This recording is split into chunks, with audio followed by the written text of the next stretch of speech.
Messi feared Neymar switch, Muller on the move, Spurs plan to clear out, we got a transfer roundup and today's great debate, all coming up in the next few minutes as I'm your host Matt Froelich, here with the Onefootballers, and this is the Daily News.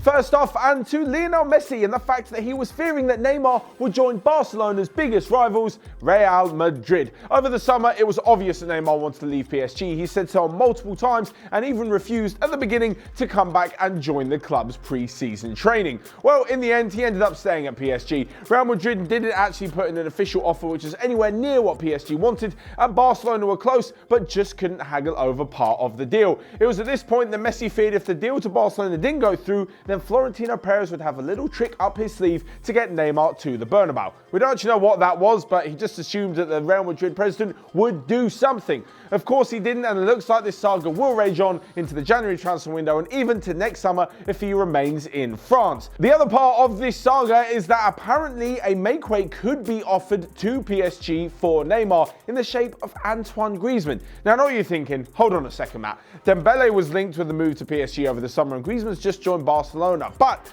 early stages have shown that Griezmann may not be up to the task, and also his relationship with Messi plays a massive factor in whether or not he will stay at the club. Basically, Ernesto Valverde and whichever coach is going to coach Barcelona should he be sacked is going to have a real problem to fit all the different attackers into the starting lineup. We all know how well Suarez, Messi and Neymar did together a few years ago, so if Neymar were to come back there probably wouldn't be a place for Griezmann anyway, so he may as well be sold as part of the deal. Of course this is all just speculation at the moment and there's no way of knowing whether or not the former Atletico Madrid man will actually leave. But moving on from La Liga and to the Bundesliga, where Thomas Muller apparently wants to leave. Over the international break, which he isn't a part of due to Jurgen Low dropping him at the beginning of the season, it said that he'll be sitting down with club Bayern Munich to discuss a potential exit in the January transfer window.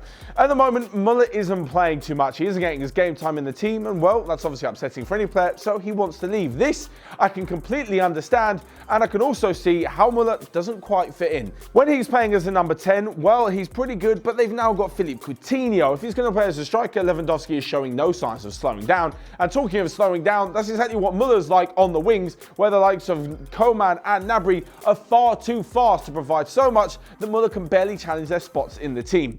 The whole thing with him is because he's such a unique player who finds space and does what nobody else does, it also makes him the first to be sacrificed when he doesn't fit into a specific system. I've no doubt that loads of clubs across Europe will want him in his unique style of play. I just don't quite think his time at Bayern Munich is going to last much longer. And on the note of Bayern Munich, a quick message to Bastians. Congratulations on your retirement. A fantastic career which saw him win many titles at club level and of course the 2014 World Cup. But next up, and to Spurs' planned clear out, which doesn't actually involve Mauricio Pochettino, in the fact that he's not going to be the one leaving. He's spoken about his fantastic relationship with Daniel Levy and the support that he's received, so it looks like the Spurs boss isn't going anywhere. But there could be quite a few players who are going to be sold in January.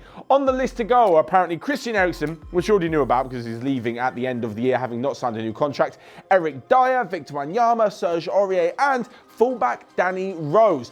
All these players being sold could bring in around 70 to 80 million, maybe a little bit more, and what it will do is clear up some money and some space in the squad for the new generation of Spurs players. New generation makes it sound a little bit extreme, like they're going to bring in a load of youngsters, but they definitely do need some new players to freshen things up, and Mauricio Pochettino can hopefully get back to creating a Spurs side which did so well a few years ago. So next up and on to our roundup of the rest of the day's transfer/daily news, where we recap everything else. And first off, Karamoko Dembele, the 16-year-old Scottish sensation at Celtic, has been watched by the likes of Dortmund, PSG and Arsenal with view to a potential transfer in the future. Barcelona are set to offer Germany's number 2 goalkeeper Marc-Andre ter Stegen a new contract. Kylian Mbappe has withdrawn from the French squad due to injury concerns, and Julian Nagelsmann, the RB Leipzig manager who moved from Hoffenheim in the summer, is apparently on the list to replace Ole Gunnar Solskjaer should he leave Manchester United.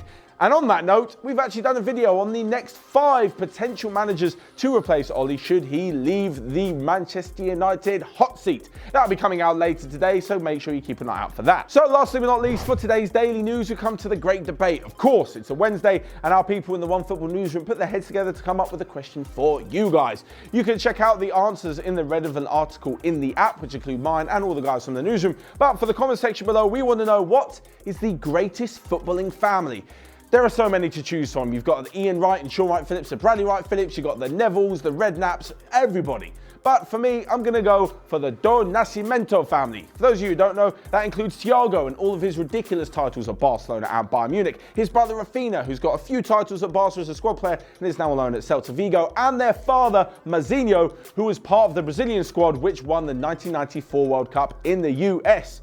Good luck to any of their grandkids. Anyway, let me know your thoughts on this week's great debate in the comment section down below, and your thoughts on the rest of today's daily news. Whilst you're there, you can also smash the like button and click here or here to check out all of the other videos we've got going on OneFootball. But until next time, I will see you guys later.